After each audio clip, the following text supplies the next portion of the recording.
Ayan, dalawang ulam po ang ibabahagi ko sa inyo dito sa isang video natin. Pero pag niluto nyo po ito, isa lang po ang mungkahi ko. Damihan nyo po at nang hindi kayo maabusan. At kung wala po kayong balak ihain to, wag munang ilagay sa lamesa at tiyak na tiyak ko. Naku po, pag nalingad kayo para magpahinga, pagbalik nyo, kayo ay nga. Ubus na kawali, taob pa. Sasabawan ko yung ulam natin, ha? Tapos po sibuyas. Ito po isang maliit na sayote. 2 tasa po ng tubig. Ketchup na lang, ha? Wag na kamatis. Ang latang tause. Pakuluin natin yan. Takpan po natin. Sandali, tignan natin. Malambot na ba? Lalagay ko na itong ating repolyo. Ito po yung 1/4. Natin ng konting pamintang durog. Ito po hindi kasama sa pelikula, oh. Yung po lutong patatas na natira dun sa ulam ng isang araw. Takpan po natin. Oh, makalipas po ang 1 minuto, huwag niyo pong lalabugin masyado yung gulay. Lagay ko na po itong isang latang itlog ng pugo. Lagyan po natin ng 1 tasang tubig iring ating cornstarch na pinagpagulungan ng tokwa, oh. Teka, ilagay na po natin ire. Oh, yun. Takpan po natin, hinaan natin na po, may sasama pa ako dyan, eh. O, gana rin po. Malapot na yung sabaw, eh. Nakita nyo ba? Lagay na po natin tong ating sibuyas na mura. At saka yung ating konting kinchay o kay wansoy. Kinchay na lamang. Bago po kayo kumain, ilagay na natin tong ating tokwa baboy. Naku po! Ewan ko na. Pag hindi pa naman, ito yung ulam na tatagaktak talaga ang pawis nyo kapag ka natikman nyo. Ganiring ganire. Kayo na. Konting olive oil, kikiam, Chinese sausage, lean pork. May konting taba-taba pala. Madali pong maluto ito. Lagi ko pong sinasabi sa inyo na ang baboy na nabibili ko po din sa lugar ko madaling lumambot, madali pong lutuin. Kaya ito yung mga 7 minuto lamang.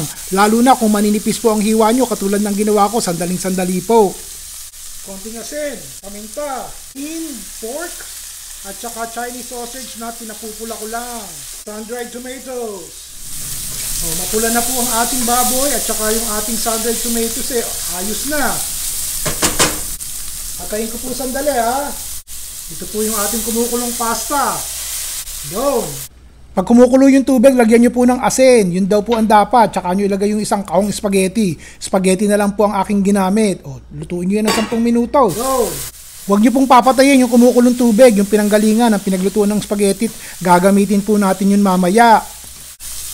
Ito po yung 2 beaten eggs. Binating itlog. Yung natirang gatas, evaporated milk lang ilalagay ko, ha. Natira lang po ito. Pero if you have all-purpose cream, lagyan nyo. Grated Parmesan cheese.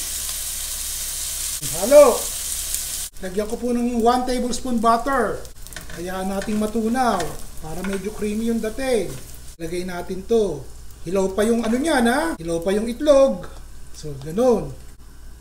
Lalagyan ko po ng kumukulong tubig, yung pinaglutuan ng pasta water, para maluto yung itlog ng kaunti. Talagang ganun po ang sauce ng ating spaghetti. Ngayon, kung ayaw nyo po ng malasadong itlog, katulad ng ginagawa ko, ibahin nyo na lang po ang sarsa nyo.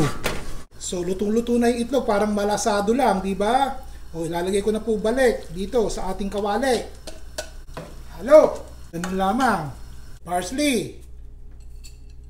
Konting asin. Paminta. Halo po ulit. Kung ayaw nyo pong gumamit ng karning baboy, pork chop, lean pork, gumamit po kayo ng hipon. Pwedeng-pwede rin po, o kahit na po isda, kahit tuna. Ayos na po yan. Bukas po, iba naman.